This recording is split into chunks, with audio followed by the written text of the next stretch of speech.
बिस्मिल्लाहिर्रहमानिर्रहीम। आज स्टूडेंट्स हम एक टॉपिक की तरफ जा रहे हैं। वो टॉपिक है हमारे पास रिलेशनशिप बिटवीन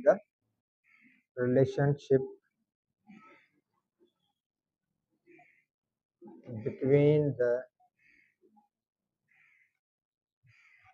के सी के पी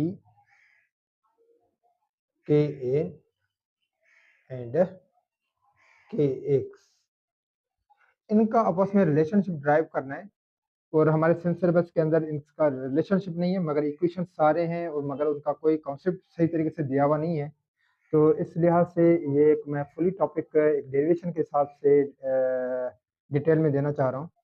तो एक्चुअली हम इसमें 4 रिलेशनशिप है, मगर अभी आज इस लेक्चर के अंदर हम जो है 2 रिलेशन की स्टडी करेंगे। Relationship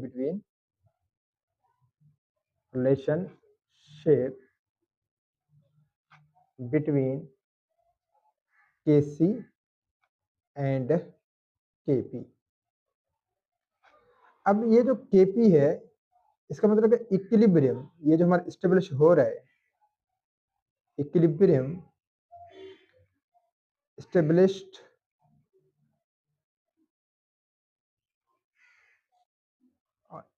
of a partial pressure। अब ये जो पार्शियल प्रेशर है, इसका मतलब क्या है कि जो हमारे रिएक्टेंट और प्रोडक्ट जो दोनों होंगे वो कौन से होंगे? हमारे पास गैसेस होंगे। कौन से होंगे हमारे पास? गैसेस होंगे। अब मैं पहले जो है इसका केसी का एक्सप्रेशन लिखना चाह रहा हूँ। केसी एक्सप्रेशन जो डिटेल में हम समझ चुके हैं। केसी एक्सप्रेशन, केसी का एक्सप्रेशन हम किस तरह से लिखेंगे कि लेट्स सपोज मेरे पास एक रिएक्शन है, रिवर्सिबल रिएक्शन है। ए प्लस बी वो जा रहा है फॉरवर्ड सी प्लस डी, और इसका कोफिशिएंट ए है, इसका कोफिशिएंट हमारे पास बी है, इसका कोफिशिएंट सी है, इसका कोफिशिएंट डी है। लिटिल एबीसी के अंदर एक साइड जो जा रहा है वो फॉरवर्ड जा रहा है, एक साइड जो आ रहा है वो हमारे पास रिवर्स आ रहा है। अगर मैं इसका केसी एक्सप्रेशन लिखूंगा तो K C is equal to product upon reactant.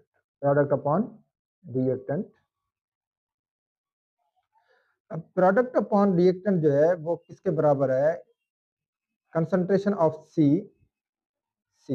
Concentration of D divided by concentration of A और कंसंट्रेशन ऑफ बी। ये हमारे पास है केसी एक्सप्रेशन। अब केसी एक्सप्रेशन के बाद हम लिखेंगे केपी का एक्सप्रेशन। क्या लिखेंगे? केपी का एक्सप्रेशन हमारे पास क्या है? केपी भी इसी तरीके से लिखते हैं, तो इसको हम इक्वेशन नंबर 1 दे देते हैं। KP is equal to product upon reactant, अब केपी का जो एक्सप्रेशन है, इसका एक्सप्रेशन जो है किस तरह से ड्रॉ करेंगे? केपी पी जो है यहाँ जो हम यूज करें ये है पार्शियल प्रेशर। ये क्या हमारे पास है? पार्शियल प्रेशर का कांस्टेंट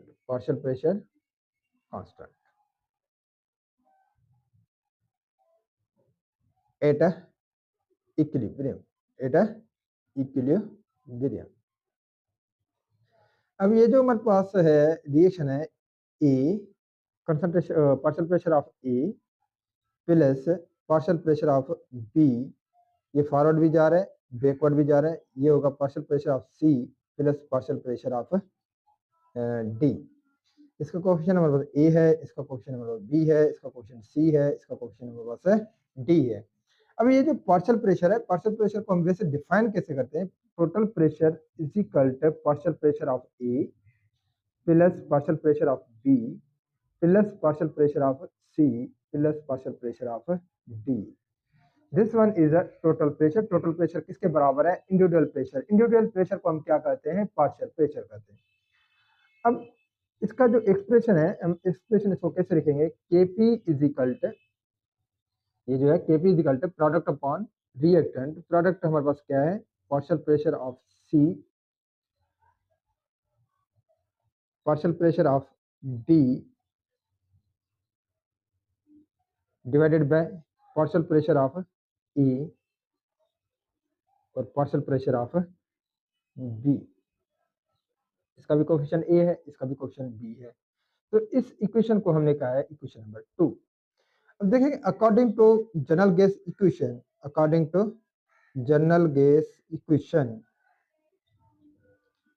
जनरल गैस इक्वेशन के अंदर हम एक चीज फाइंड आउट करना चाह रहे हैं, तो वो है हमारे पास P V is equal to n R T. अब देखें इस इक्वेशन से हम क्या चीज फाइंड आउट करना चाह रहे हैं, हम इस इक्वेशन से कंसंट्रेशन को फाइंड आउट करना चाह रहे हैं। कंसंट्रेशन भी हम फाइंड आउट कर सकते हैं किस तरह से, pressure is equal to n upon V और T.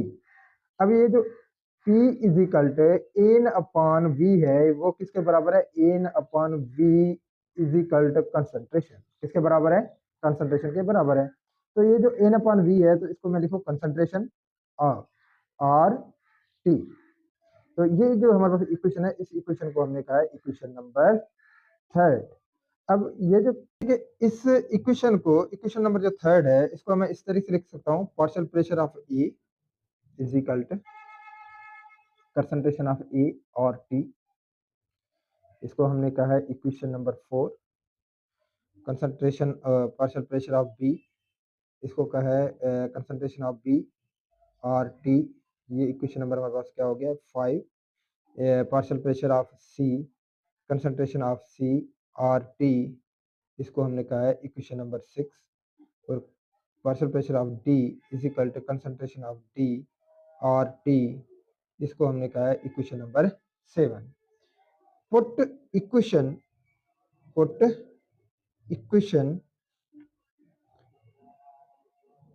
4, 5, 6 and 7 into equation number 2। कौन से इक्वेशन में, 2 के अंदर हमने इसको पुट करना है। अब कैसे पुट करेंगे, तो मुझे पता है कि Kp इज इक्वल टू ये होगा आपके पास concentration of C R T, इसका जो कोफिशिएंट होगा हमारे पास वो होगा सी, और ये हम लिखेंगे कंसंट्रेशन ऑफ डी, और इसको हमने लिखा है और टी, और ये हमारे पास हो गया D, divided by concentration of B A R T, A, concentration of B R T, तो इसको हमने लिखा है बी। अब देखिए ये इसके इक्वेशन के अंदर हमारे पास एक टर्म ऐसा है जो कांस्टेंट है, आर टी क्या है हमारे पास है, कांस्टेंट है। मैं इसको इस तरीके से लिखूंगा, अगर K P is equal to concentration of C,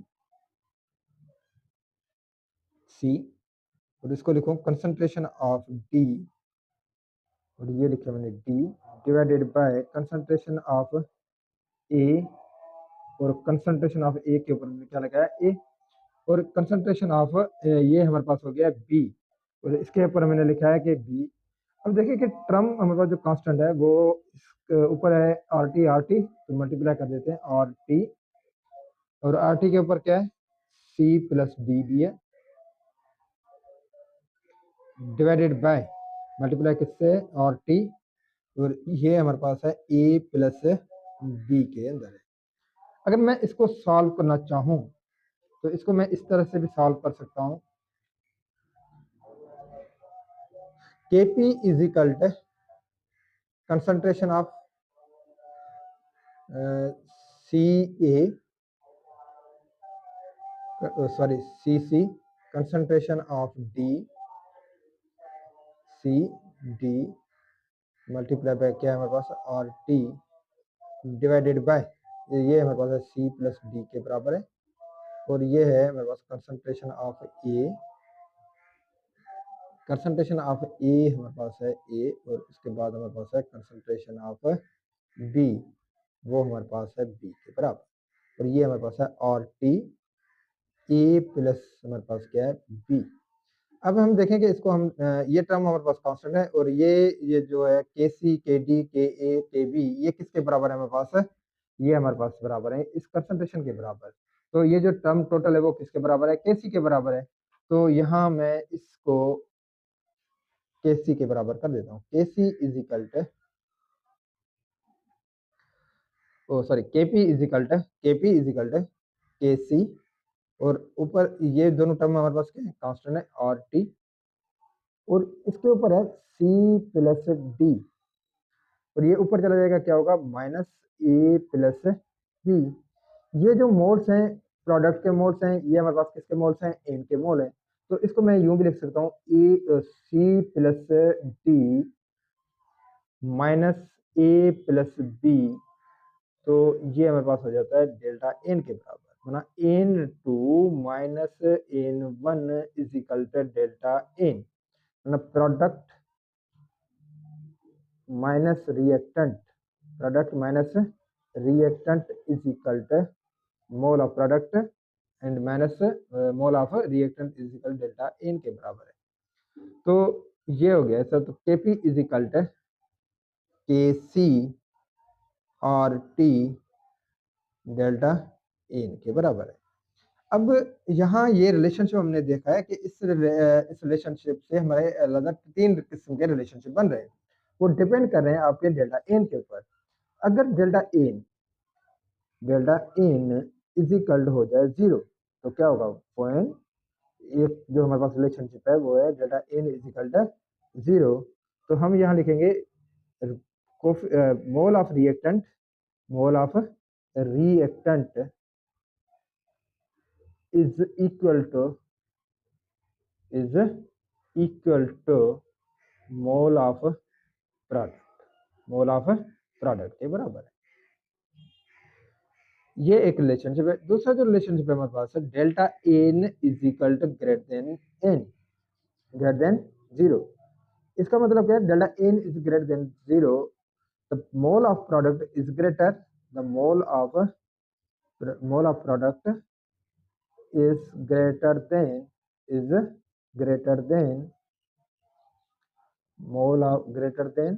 mole of reactant।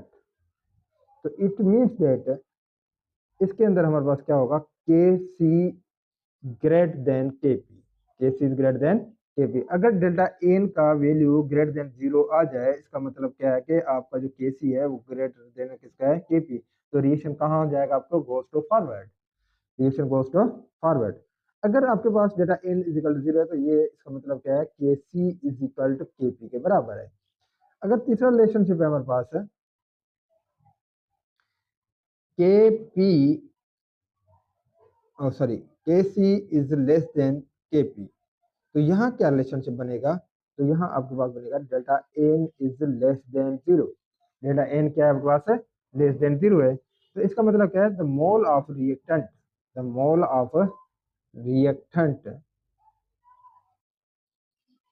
is more than product. Mole अगर आपके रिएक्टेंट का ज्यादा हो जाए तो आपका के C is less than K P होगा, और डेल्टा एन का जो वैल्यू होगा वो लेस देन 0 होगा। Then reaction goes to, then reaction, reversible reaction goes to backward. तो ये 3 रिलेशनशिप बन रहे हैं। ये तीनों relationship on the basis of किससे बन रहे हैं, डेल्टा एन के बेस पे बन रहे हैं। अगर डेल्टा एन आपके पास 0 है तो रिएक्टेंट के कोफिशिएंट्स एंड प्रोडक्ट के कोफिशिएंट बराबर होंगे। अगर delta n is greater than 0 है, it means that K C is greater than K P. तो इसका मतलब ये क्या है, mole of product is greater than the mole of reactant के हैं। अगर K C is less than K P, इसका मतलब ये है कि delta n is less than 0, the mole of reactant is more than mole of product, then reaction goes to the backward. इसके अंदर आपका रिएक्शन कहाँ जाएगा, फॉरवर्ड जाएगा। यहाँ इक्विलिब्रियम, डायनामिक इक्विलिब्रियम स्टेबलिश हो रहा है, और यहाँ आपके पास रिएक्शन के जो मोल्स हैं, प्रोडक्ट्स के मोल जो हैं वो शिफ्ट होंगे किसकी तरफ, रिएक्शन का जो डायरेक्शन है वो शिफ्ट होगा रिएक्शन की तरफ।